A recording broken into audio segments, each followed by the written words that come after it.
प्रार्थना करने से ऐसा नहीं है कि ईश्वर हमारी सुनते हैं।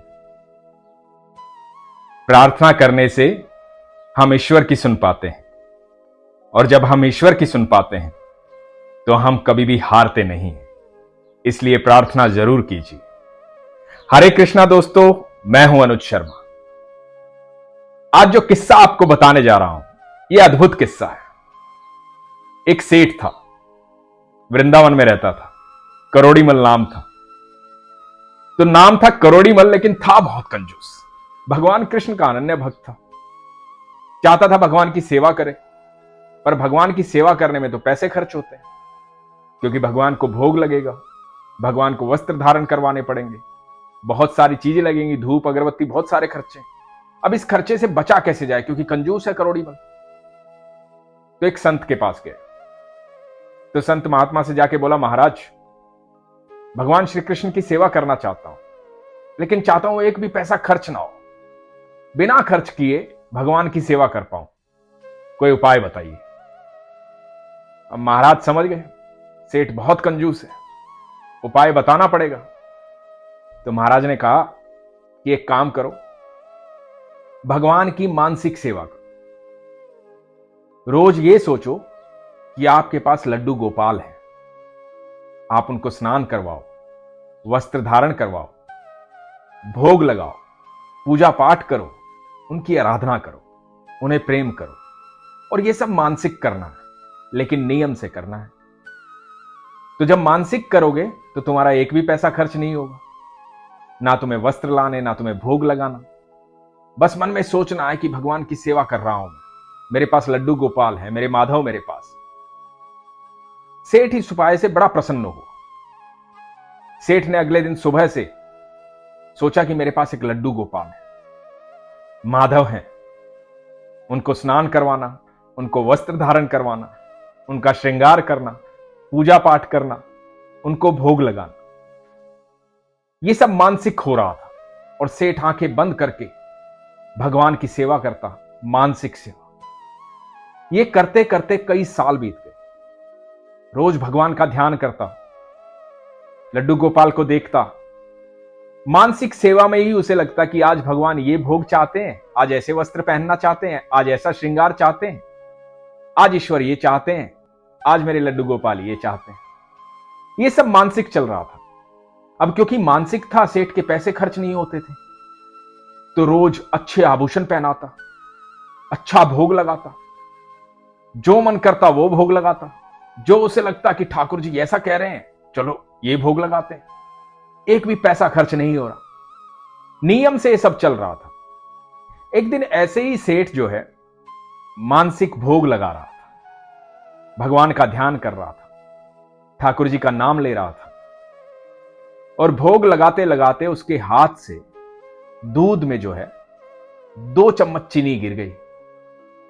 अब चीनी जब 2 चम्मच गिर गई तो मानसिक भोग में भी सेठ जो है वो टेंशन में आ गया, चिंता में आ गया। बोला, अरे 2 चम्मच चीनी गिर गई।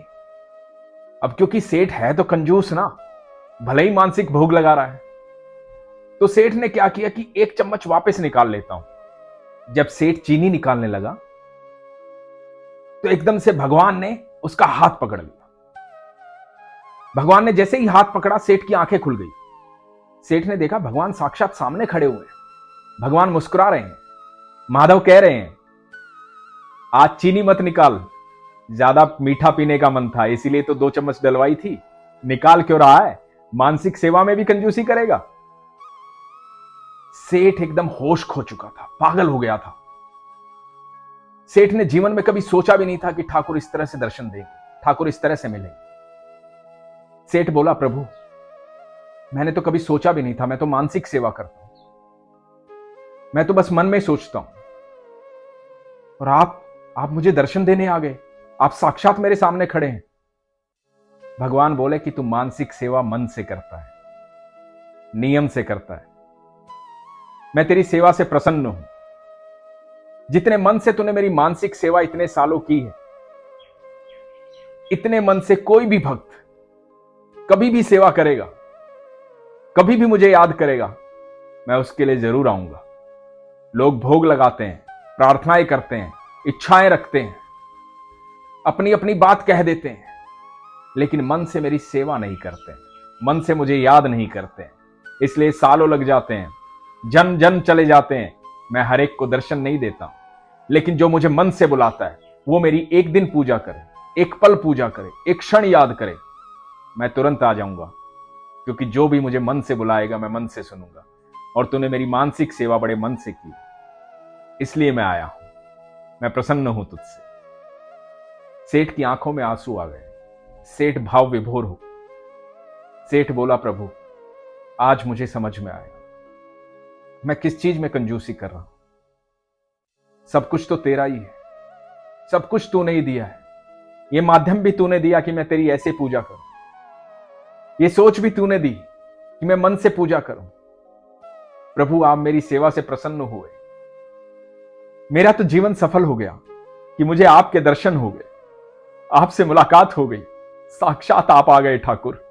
मैं तो सोच भी नहीं सकता था, मैं पापी मनुष्य कैसे सोच सकता था कि मैं अपने भगवान की सेवा में कंजूसी कर रहा था।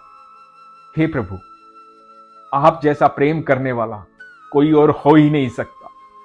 और मैं किस चीज में कंजूसी कर रहा था, मुझे क्षमा करें प्रभु, मुझे क्षमा करें। सेठ ने क्षमा मांगी। सेठ की आंखें गीली हो गई। प्रभु मुस्कुराते हुए आशीर्वाद देकर अंतर्ध्यान हो गए। उसके बाद करोड़ी मल ने अपना सारा धन दान कर दिया और ईश्वर की सेवा में लग गया। दोस्तों, ईश्वर कहते हैं कि आप एक दिन पूजा करो, एक पल पूजा करो, एक क्षण पूजा करो। पूजा का मतलब है जब तुम मेरे पास आते हो, मेरा ध्यान करते हो, मुझसे बातें करते हो, इस सारी दुनिया को छोड़कर जब तुम अपना समय मुझे देते हो, और जब तुम इतने प्यार से, इतने प्रेम से, इतने मन से अपना समय मुझे दोगे, तो मैं क्यों नहीं तुम्हें समय दूंगा, मैं क्यों नहीं आऊंगा। तो दोस्तों, जब भी प्रार्थना करो, चाहे थोड़ी देर करो, चाहे ज्यादा देर करो, पर जितनी भी देर करो, प्रभु के साथ वो समय बिताओ। क्योंकि उससे अमूल्य समय कोई नहीं है। उस समय आप साक्षात अपने पिता से बात कर रहे होते हैं। वो समय सिर्फ आपके और ईश्वर के बीच का है। इसलिए उस समय कुछ भी ना सोचें, सिर्फ अपने पिता से बात करें। और आप यकीन मानना, जिस दिन आप ऐसा करना शुरू कर देंगे, आप जीवन में कभी हारेंगे नहीं। अपने विश्वास को मजबूत करें, अपना ख्याल रखें। हरे कृष्ण।